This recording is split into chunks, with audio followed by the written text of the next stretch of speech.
up, friends? So I quit my consulting job for art, and in about 20 days, I'm going to start a painting and drawing certificate program at the School of the Art Institute of Chicago. So in this video, I want to talk about how I came to this decision, as well as what I intend this video and future videos to be. And my hope is that this can be helpful, or at the very least interesting, not only for me, but everybody else watching. So why am I doing what I'm doing? If I could break it down into pull factors and push factors, pull factors being things that draw me to art, and push factors, things that drive me away from a more traditional corporate setting or 9-to-5 job. So there's three pull factors. I would say in no particular order. The first one is that art is something that I've done compulsively for as long as I can remember. And number two is I see the artistic life as the most interesting and worldly life that I could possibly live. There's no clear promotional continuum to subscribe to. It's really just you creating things that inspire you, hoping it works out. I mean, there's more responsible ways to go about it, but that really is the crux of an artistic life. Lastly, I would say self-expression, the ability to express yourself not only through mediums, but also things like body modification. Already I've kind of gone crazy with it. I pierced my face, I dyed my hair, and I got a shit ton of tattoos. I want more, I just don't have money. But it feels great. It feels great to just be able to express yourself. A couple of push factors, things that really drove me away from the traditional work setting. So number one, I felt pretty restless and sad doing what I was doing. There were days where I was just sitting down working, and the thought would pop in my head of, I really can't keep doing this. Number two is that I really didn't like how it changed my relationship with time. I think traditional jobs claim and name your time in a way that changes your relationship with your life. This is why Mondays suck, Fridays are awesome, thank God it's the weekend, and Sundays are scary. It's this nasty calendar effect that makes you spend most of your life working for the sole purpose of relieving yourself from work. I don't believe there's any such thing as company time. It's all my life, all the time. And this doesn't mean that I should be able to do whatever I want, whenever I want, but that I want to be very present and attentive for my life, where every day is just another day of the life that I am very grateful to live. And lastly, I didn't just feel bored, but I felt boring and uninspired. Like I was making good money, but I didn't know how I wanted to spend it aside from copycatting my peers, feeding into an aesthetic of life that fits some schema of living your best life. And it just got to a point for me that wasn't very compelling anymore. Now, a couple of objections that I want to respond to, and I've written down a couple questions here, things that I've heard from very well-meaning people. Number one is, if art is my passion, doesn't turning it into work make it stressful? Like, yeah, but it's making art something that I have to do so that it can turn from a dream to a life for me. Personally, I need that fire under my ass. I'm a very complacent person, and if I don't have that fire under me, then I'll never get to the point where I can make really cool things. I also think that, regardless of what you do, work is work, work is labor, and you spend a lot of time doing it, and sometimes you don't enjoy that. So I think it's crucial that you enjoy the output of your work.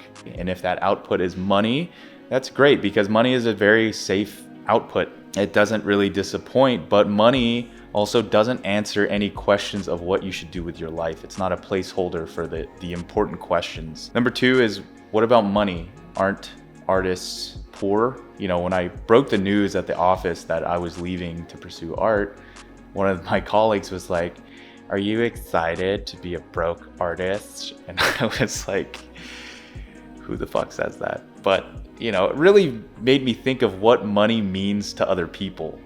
Because I'm not rich, but when I was working, I always had a bit more than what I needed, and I could buy myself nice things. And what I realized is that money really is just permission. It lets you do things like walk into a building, have other people cook and serve you food and then clean your dishes after you leave. It takes money to do that. It takes a certain level of permission to do that. At the same time, money is really just a resource.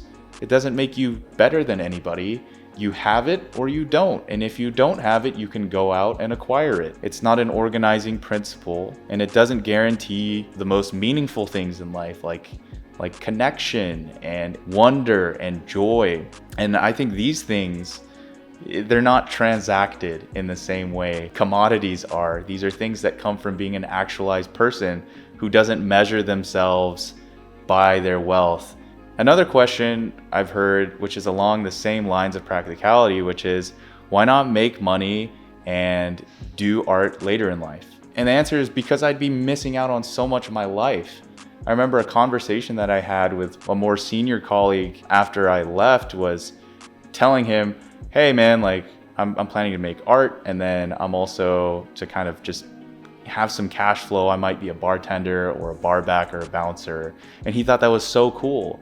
He was telling me about how he had kind of fantasized what it would have been like to be a bartender, live more of like a grittier, worldly life. And I really resonate with that because like doing what I was doing, I felt so soft. When you work in professional services and you go from prep school to great college straight into a great opportunity, you're really insulated from a more worldly and grittier sense of knowing. And I really don't want to go through life like that. Philosopher Michel de Montaigne said, to philosophize is to learn to die. And this is what we do as humans, knowingly or unknowingly. We live good lives so that we can die good deaths. And spending your life stockpiling money so that you can give your older self the resources and free time to figure out how to die, to me, is a waste of life.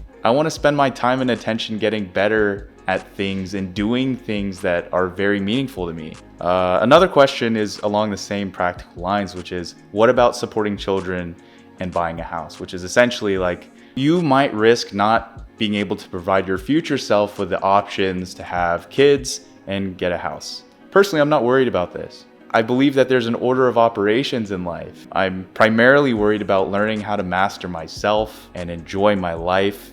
I think once I've sorted myself, then I'll look for a partner. And once I've sorted the whole partner situation out, then I'll consider having kids.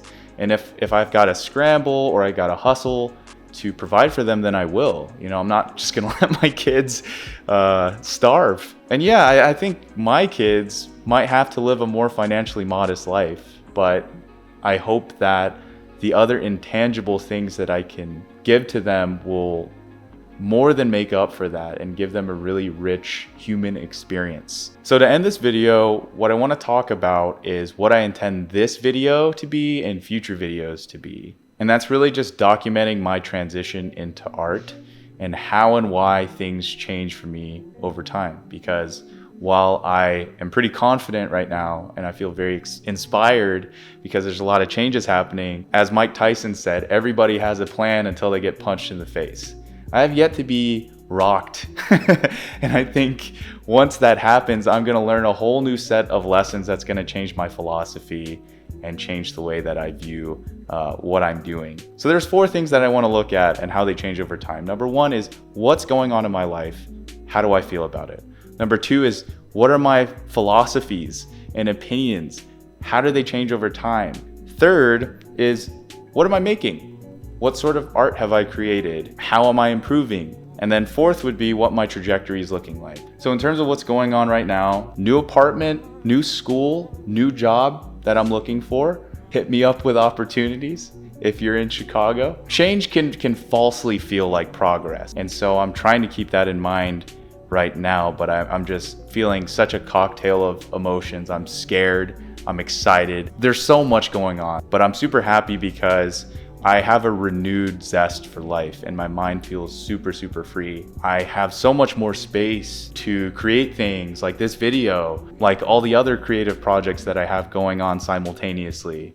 And I'm so excited to see the things that I can make and the things that emerge in this new space that I've cleared out in my life. And in terms of my personal philosophy, I think I pretty much said everything in one way or another of what I believe to be true right now, but I'll summarize it in 5 points here. Number 1, I think that living is time and attention, and living a good life is focusing your attention on things over time that matter to you, that are gratifying and meaningful to you uniquely. Number 2, I don't think that there's any right way to do life.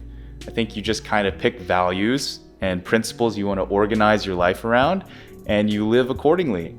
And right now, I really want to organize my life around fun, connection, and expression. And I'm sure that's going to change over time. 3 is that I believe that I can live a deep life, a life where even if I died tomorrow or died early, that would not be a tragedy because I didn't postpone my start date for giving myself permission to focus on pursuits that matter to me in life. 4, I think work is labor and labor is not fun. But labor can either be breaking a sweat for some money, or it can be training for skills that you actually give a shit about. Getting better at cooking, if you're into that. Getting better at surgery, if that's your shtick. Or even, hell, if you like spreadsheets, learning how to build complex financial models might be your thing. As long as it's something that you enjoy getting good at, and that at the end of a long day or a period of weeks, months, or years that you've spent dedicating time to something that you look back and you're like, I did that shit, I think that's worth it. Lastly, I think money is valuable, but it is not a value. And you really have to put money in its place because it rules people. Cash rules everything around me. Cream. Money will never love you. It's just a resource. It's just permission. So what am I making right now? Aside from this video, I'm putting together some concepts that I'm hoping to draw or paint someday. And so I'm working on putting together little thumbnails. So miniature versions, kind of rough sketches of what I want it to look like on a much bigger and more detailed scale. In terms of my trajectory, I know the first step feels really good. The first step feels like exactly what I should be doing. And I feel a renewed sense of energy and motivation to do things. And I have intentions this year and lessons that I want to learn. Things like how to practice, how to be punctual and consistent, how to do more with less, how to be resourceful. Because if I make this leap for art and clear out a lot of space in my life for transformation and creativity, and I end up in the same tired, uninspired cycle of work relief, then I've really failed, because what I'm aiming for is not just to say, hey, I want to paint things, I want to draw things, I want to shake things up in life. I want to aim for a complete metamorphosis of who I am and how I go through life. The belief that there will never be enough money, there will never be enough time, but what do you do with it? That's what matters. So there's a lot of good struggle ahead. There's a lot of lessons to learn, and there's a ton of work to do, but I'm so excited. I'm so grateful to be here. And I thank you so much for joining me, tuning in, and I'm excited to see you next time. Yeah, sure. We'll end it there. Props to like content creators and influencers, because this shit is harder than I thought it would be. Like it's not impossibly harder than I thought it would be, but it's kind of a pain in the ass. It's been a while since I don't even think I've ever been on camera like this. Only like for other things. Hey, yo! Wow. Respects. Big respects. I don't fuck with you.